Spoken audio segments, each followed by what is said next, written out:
Well, welcome to another of my podcasts. As you know, I like to find out how people have started new businesses or how they're changing existing businesses, some of the things they've learnt on the way through. Those could be mistakes, they could be successes. And I'll share those with you and at the same time learn something about their business and how I can use those skills with other clients. So today I'm visiting Nick from Thank Tubers you. Academy. So Yes. you showed me around, Nick. It's really, really exciting what you've got here. Tell Thank me you. how it all came about. Well, thanks for having me on your podcast, first of all. Appreciate the opportunity to come and talk to everybody. Tubers, it's a Tubers Academy. We're called the Video Creators Academy. We teach 7 to 17-year-olds how to be YouTubers, how to make videos. We give them access to studios and equipment they wouldn't get anywhere else. So I had this whole journey myself of kind of wanting to create video, not necessarily wanting to be a YouTuber, but just wanting to create video for commercial purposes to help clients. I was doing social media consultancy, management. We ended up needing to make content for social media channels. And that took me down this road of trying to buy equipment. So needing a camera, needing lights, needing the skills to use them, getting the right microphones. The fact that we got these microphones today is kind of part of that journey. We can now do this awesome podcast. Hang on a second. What's special about these microphones? These are awesome. Do they sound good? When you hear this back, this will be very different to how you might have heard some of my early videos, which would have been started on an iPhone, all the way up to these high-end podcast microphones, which are called XLR microphones. And they give this really nice sound that we're going to hear on this video, on this podcast. Okay. So you're going to find this in two forms, I think. We're going to find this in an audio and a video format. So it's going to sound really, really good. And so, a 7 or a 17-year-old or anywhere in between getting access to equipment like this, it would be unheard of. At best, you'd get a USB microphone, which would kind of be an Amazon purchase, low-end microphone usually. Hang on a second. You said 7 to 17-year-old. That's a really wide age range. And that has got some implicit challenges with it. Tell me about that. It brings many challenges. Why am I going off piste here? No, it's okay. It brings many challenges that I've had to learn how to manage and how to deal with. So it is challenging. We have different programs for different age groups. So essentially what we did was create premises and studios and a training program for different age groups. So we have children sort of 7 to 10 years old, which would be doing different things and access different equipment than the older ones would. So we break them between primary school and secondary school. Primary It's school. starting to sound educational. Yeah, so this was a turning point for Tubers. When it started out, it was video studios. We were going to have a good old laugh. We're going to make some cool videos. I was going to help lots of people become YouTubers. It didn't take very long to realize that they needed a lot more training, a lot more time, a lot more attention. And it wasn't quite as easy for a child to be creative and be structured and format and plan as it is for an adult. And so I'd never worked with children before. Ever. Didn't quite realise this. I have a child. He was only 6 at the time of opening Tubers. Okay. And so I think it was in 3 months, there was this kind of lightning bolt moment that actually we need to focus on education.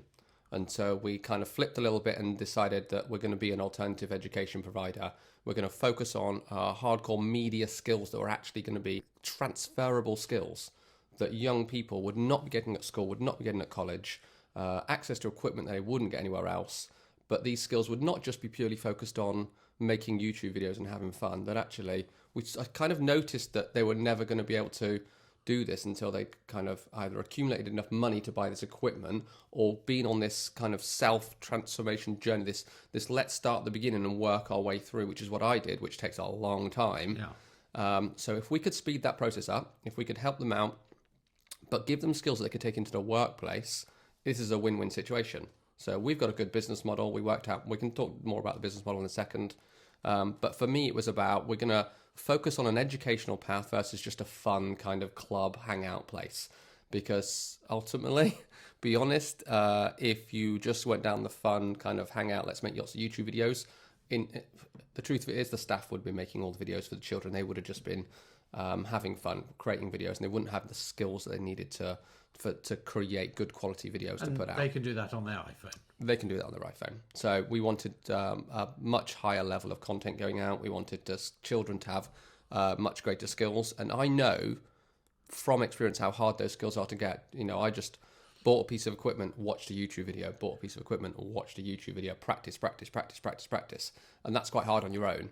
So one of the other great things about what we found when we brought all these children together was just collaboration opportunities. When you're making YouTube videos on your own, it's a very it's a very solo operation. It's very lonely, and especially if you're like a gamer or you just want to do some videos for like tutorials and you want to teach people things, you're always on your own. You've never really got anybody to work with. So the amazing thing that we did at Tubers is bring lots of like-minded people together that want to do the same thing. Okay, so tell me a little bit about the relationship with parents. I mean, they're obviously paying for the kids to come here. Yep.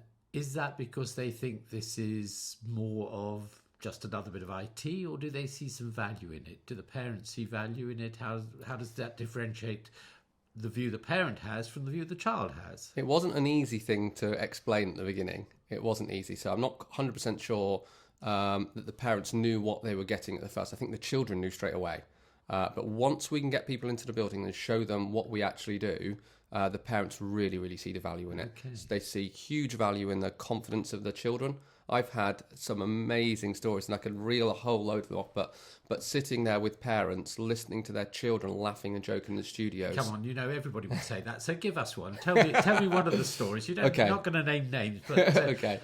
So I think one of the earliest ones that really triggered me was like the impact that we'd been having was a lady brought her 2 sons in, and one of them mixes quite well at school, and the other one not so well. And he didn't really have any really good, strong social friends, social groups that he'd go to. Didn't really interact with adults very much. Never mind the children at all. And so she tried him in various different clubs, and it just didn't work. She couldn't get him to go to some, couldn't get him to stay at others. And if they did, they just didn't last whatsoever. He's very quiet, very reserved, very head down, shoulders forward. She said, I really wouldn't want to try it because he likes the idea of making videos, he likes the idea of YouTube, he watches a lot of YouTube. Within 30 or 40 minutes, this parent is sitting in our reception on the sofa in absolute tears because she can hear, I mean, I'm like thinking emotionally about it now, like she can hear her child laughing and joking, and he's like almost found this home straight away. She came to sign them up full, the biggest package we have for both children to come twice a week. Fantastic. And she was just an outpouring from her. It was like, thank you for creating this. It's absolutely amazing. And they are still members. They were members on day one. They're still members now. So that journey from the beginning to that story is nothing like what you imagined you were going to set out to do at the beginning. So that's really quite an exciting journey. So where are you now in the concept? What is it? You talked a little bit about where you started. You've given us a case study about how it's been successful for this young man, this child. So where are you now in terms of the evolution of the business, the direction of travel now? So we've opened our second premises. After how long? After 2 years. Fantastic. So Exeter ran for 2 years, and then we opened Torquay, took our larger premises, and really understood how children work in the environment. So I built the environment around the children. It was very presumptuous, our first one, in how people would use equipment, how they would record video. Some stuff was right, some was wrong. We had to adapt. But with Torquay, we got the opportunity to find a premises that worked slightly differently. The layout of the building was slightly different. Studios are bigger. We need more room for each kind of activity. But not only have we opened the second premises in 2 years, within 6 months I've also taken the second floor of this premises, because what we also want to do is to kind of try and involve the parents in some way. So Tubers is purely for the young people. Our academy, it's an education environment. It's a bit like, it's not schooly, but you're not allowed, the parents can't come in. In terms of safeguarding, parents can't come in and get involved in the sessions. So we wanted something that we can get a taste of it, a flavour of it. So it wouldn't be video based, but it'd be very gaming based. So we've taken on another premises, another floor, which are going to open with gaming and board games and some VR, cafe for kind of ice creams and crepes and things like that. But it's somewhere very similar that the children go with their parents and have some fun. I'm going to ask you a question about brand. Yeah. Because it seems to me that Tubers Academy is educational, it's stimulating for young people, it's aspirational for them because they have something that they could aspire to be in terms of a tuber, YouTube. on the other hand, you're now talking about a gaming environment. Yeah. So are those compatible? Do you see it's in the same building? It's interesting, yeah. Tell me a little bit about that. The Is gaming there thing was conflict new for there? me. Do you have a concern about these marrying together or not? Not really, no. The gaming was new to me. When we opened Tubers, there was no gaming really. There was an Xbox and a PlayStation for them to play on. It very quickly became apparent that the kids love gaming. I mean, who would have thought it? Children love gaming. Yeah. They loved the VR. It was some of our most popular activities, but they wanted to make content around the gaming. So we put a real focus on creation over consumption. If children were going to play games, it would be great if they could think this through. They could analyze the game. They could try and achieve something. They could record it. They could make a piece of content around it. Most of our, definitely the boys anyway, I would say 70 or 80% of our boys see being a YouTuber as being a gamer. Okay. They like to record gaming videos, and so we facilitate that. So it feels like a natural kind of progression for us to start having conversations around esports, around family gaming, around parents getting involved in that gaming. So this now is an opportunity where before you said the parents not allowed in. Yeah. Now you're going to put the parents Let's with bring you, them in. and it's a family environment. Yes, and there is a link. There's a not total synergy, but there's a link between the two sort of aspects of the business. There is, yeah. Excellent. Yeah, they're kept on two separate floors, and our sessions will stay the same. The parents won't have access to the Children's Academy sessions, but there's an opportunity to get involved and come into the cafe, come and do some board games. I think it's really important that the parents understand the details about their children's hobbies and interests. And Stop so there. Board games. board games. No, board games no is techie, big. no techie. We can't just spend our whole lives on computers.